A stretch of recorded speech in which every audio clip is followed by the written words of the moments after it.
Mindful Kids Miami welcomes you for a brief tour of the work we are doing to benefit children and teens throughout Miami. In just 2 short years, we have made a lot of progress since launching our pilot after-school program for elementary school children brought into the Campong from Tucker and Carver Elementary Schools in the West Grove. At St. Thomas Episcopal Parish School, Mindful Kids Miami is collaborating with Dr. Amishi Jha, the celebrated neuroscientist from the University of Miami, to conduct a research study measuring the effects of mindfulness training.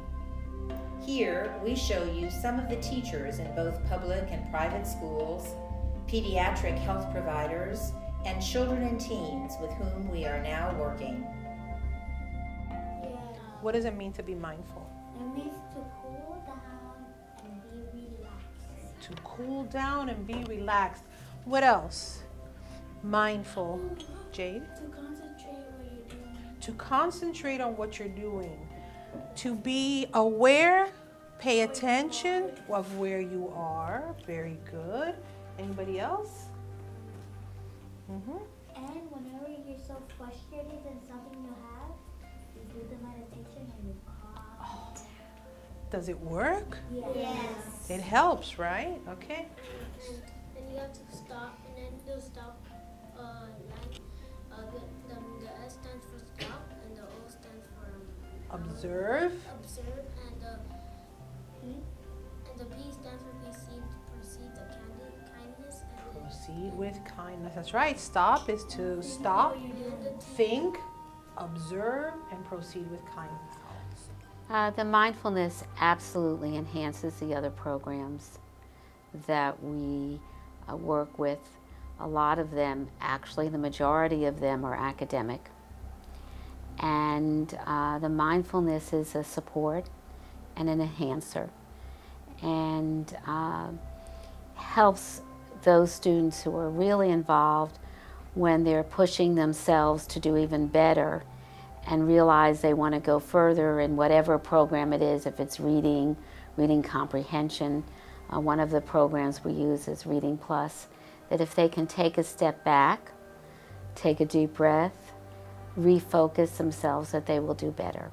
That when you pound, and you keep working, but you're not giving yourself a psychic break, that it becomes very difficult. So it enhances and undergirds the programs that we're delivering to our students. I never had the opportunity for actual professional development where we can bring it to the student level. Therefore, the Mindful Kids Miami offered an opportunity to bring everything together. So I believe, and this is just my educator's take on this, after being an educator for more than 30 years, is that we know that students' minds and brains are developing probably into college, and maybe even longer.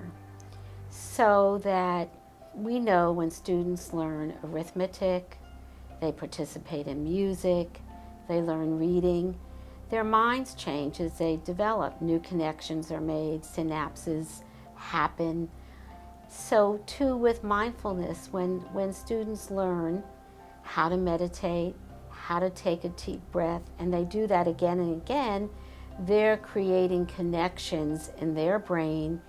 And when there is a stressful situation, it's not like, I have to do this, it happens automatically. And I believe as we track the students through the years, we're going to see this in fact and probably in research. What I've noticed in students after having participated in mindfulness practices is they are more centered, more focused. They are less things affect them negatively. They are very, very aware of how they feel on a daily basis, on a moment-to-moment basis, and they're actually doing better academically. I think the most important aspect of the mindfulness practice for my students is that they can be aware of themselves in this moment, right now, and all they have to do is breathe and focus on their breathing. There's not a pill they have to take. There's nothing extraordinary they have to do. All they have to do is stop and breathe. And once they do that, they can realign themselves to whatever's going on. Kindness practices have greatly impacted my students this year, because this is my second year practicing with them. This year, the incidence of aggression towards each other has almost eliminated. They are more aware of each other. They're more in tune. They're more in sync. I think because they're in sync with themselves, so they're more in sync with each other. So they tend to be kinder and gentler. I think the word is they're gentler with each other because they know how they feel. So I think the mindfulness has helped me observe them better. I take a little more time in looking at how they perform. It makes me a little less impatient as far as the outcomes, because sometimes I have to remind myself, well, they're just 6th graders and they're still a long way. It's a long process, to get to that level of reading that we expect them to perform at. And so I'm a little more patient now, and I try to really slow them down instead of reacting quickly and giving this very short answer. I want them to take a little more time. So being calmer myself really helps the students to be calmer, to be more reflective, and and to answer only when they have formulated an answer.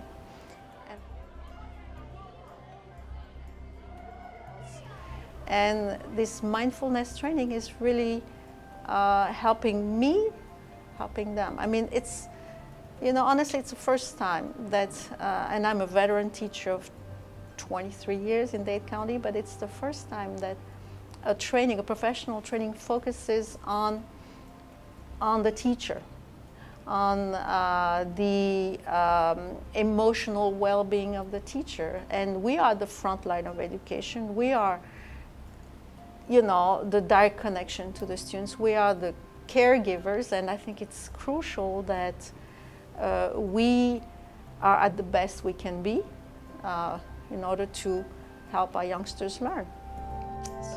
Mindfulness training for children is important because it is an antidote to stress. Recent research demonstrates that our children and teens are experiencing higher levels of stress and lack of focus than ever before. Stress can interfere with healthy brain development. It has an impact on executive function and how the brain is wired. Mindfulness training allows children to learn and perform better in school, on the playing field, and in life. It is widely known that mindfulness training increases attention and focus, reduces stress, improves impulse control, develops emotional regulation, and builds empathy and compassion.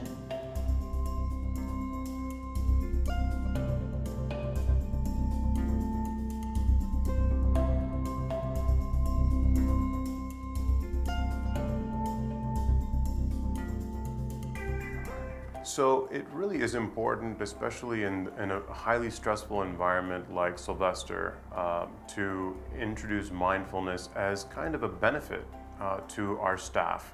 Staff including everyone from who's answering the phones, to our nurses, to our physicians. It's so important because in such a heightened, stressful environment, mindfulness is really kind of a punctuation mark in the day. And it has the opportunity, it has the potential to really change the culture of an organization. And that's why oftentimes mindfulness is practiced in so many cultures and traditions in the morning, because you set the intention for the rest of the day. And I think that if we begin to do that in healthcare settings, if we begin to set our intention willfully and mindfully, that really has the opportunity to improve empathy, to improve compassion in the healthcare environment, and that's why it's so important. So at Sylvester we have a brand new pediatrics section called Alex's Place. Now Alex's Place is where our pediatric oncology practice is. And we also, not only do we take care of children with malignancies and cancer-related conditions, but we also take care of children with sickle cell. So there is a lot of need with regard to mindfulness and additional mindfulness training for these children. Look what happened to the soap. It's broken. It's okay. Good morning, everybody. Where are we going? Look, these are our friends who are going to be filming us today. Can you say hi? Hi. Where are we going? Where are we going? Kindergarten. That's right, we're going to kindergarten. And what do we do in kindergarten? May you be what? Happy. May you be happy. Will you be happy today? Happy. May you be happy. Andrew, are you happy? Happy. Show me happy. Happy. What's next? May you be healthy. Healthy. Yeah. And strong, right? Are you healthy? Yeah. Healthy. Yeah. Okay. May you be safe. Take a big breath. And may you be loved. My favorite. My favorite. Can we get a hug? With the realization about the paramount importance of empathy for pro-social development, some researchers are looking at mindfulness practices that focus on building compassion, namely loving kindness, and its positive effects on empathy development. Mindful Kids Miami devotes an entire module to kindness practices in its Mindful Teachers Training program. It emphasizes kindness and a kind presence, as well as elements of social emotional learning through its training. At Mindful Kids Miami, we believe that classical mindfulness practices, games, and activities teach the essence of social emotional learning on a deeper, experiential level, from the inside out. Pat Donovan, a highly skilled pre-K and K teacher of hearing and hearing-impaired children, often says that kindness practices are the most meaningful practices that she has implemented in her classroom since training with Mindful Kids Miami. Our philosophy is to teach mindfulness to school teachers so that they can embody it in the classroom with their students, rather than just talk about it. We practice mindfulness and play mindfulness. We don't teach mindfulness as another subject. Our training is fun and highly experiential. We weave moments of mindfulness into the classroom throughout the day, during times of transition, before tests, when teaching moments arise, like when a child says something cruel or unkind to another child. We use that opportunity to teach kindness. Done consistently, simple kindness practices can transform the child, the classroom, and the school. We have also begun to collaborate with the other skilled practitioners you will hear from at the Mailman Center, who specialize in serving children with disabilities and their families. Well, I think that what we'll first do is look at a study where we'll work with parents of preschool age children and work with them to learn mindfulness and to practice mindfulness at home.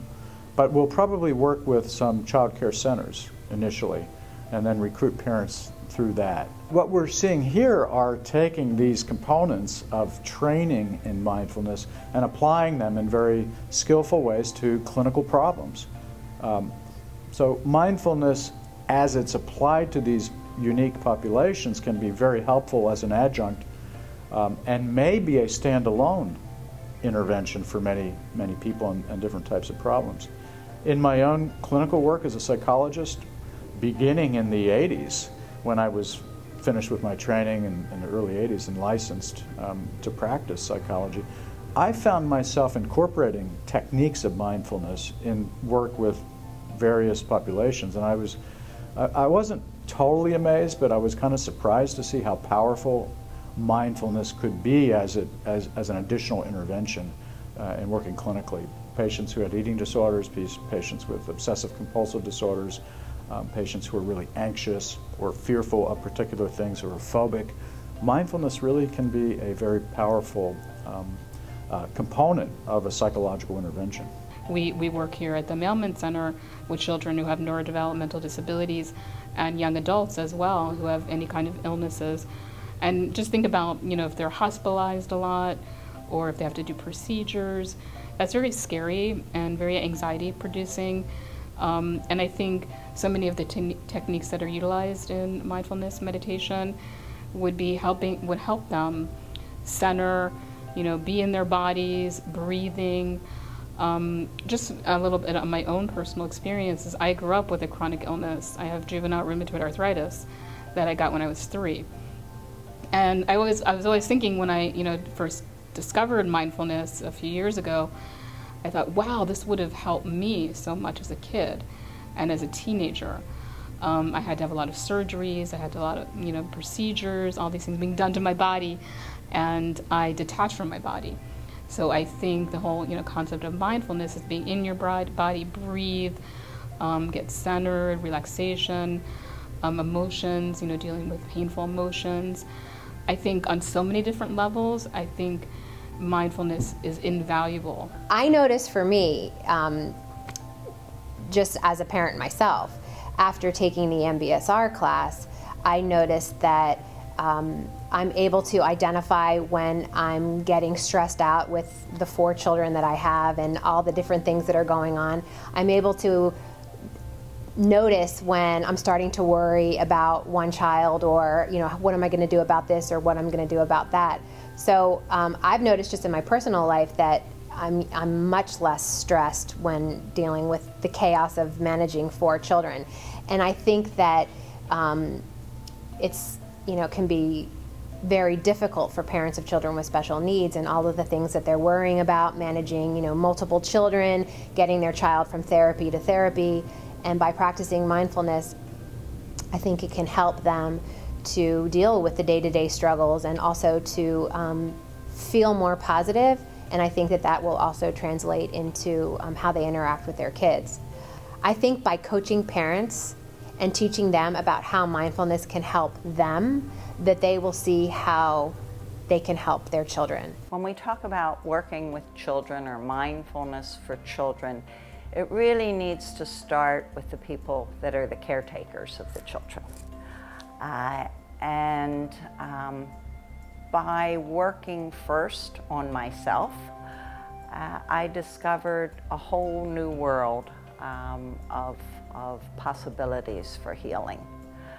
And so I kind of look at it as to be able to work with pain every day, you need to have a happy soul. We talk a lot about compassion fatigue, vicarious trauma, which really means what I was talking about earlier, the transferring of the trauma from the child, from the victim, to the person that's working on their healing.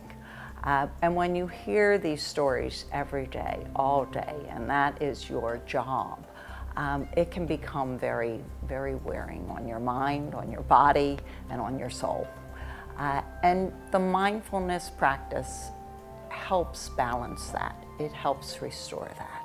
So now we have about a dozen of our staff that are working on mindfulness. They're about to complete the mindfulness-based stress reduction program.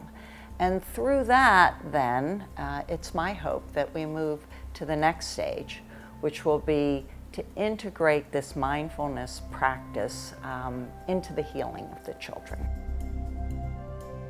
Mindful Kids Miami is a 501c3 nonprofit organization serving the needs of Miami's entire community of children. Our training helps children to do well in school, to heal, and succeed in life. We need your support to help our kids become well-functioning human beings. That benefits them as well as our entire community. We need funding to be able to meet the ever-increasing demands and requests for our services in our schools and in Miami's disadvantaged areas. We hope that by seeing the work we are doing with your own eyes, you will be moved to support us financially. Please contribute today to our Support a School campaign to allow us to train teachers in a school that is dear to your heart. Support a school in the inner city and underserved areas. Or contribute to our operating expenses so that we can train more teacher trainers. We need a core of skilled teacher trainers ready to serve. With your help, we will succeed. To find out more about Mindful Kids Miami and to make a tax-deductible donation, please visit our website at www.mindfulkidsmiami.org.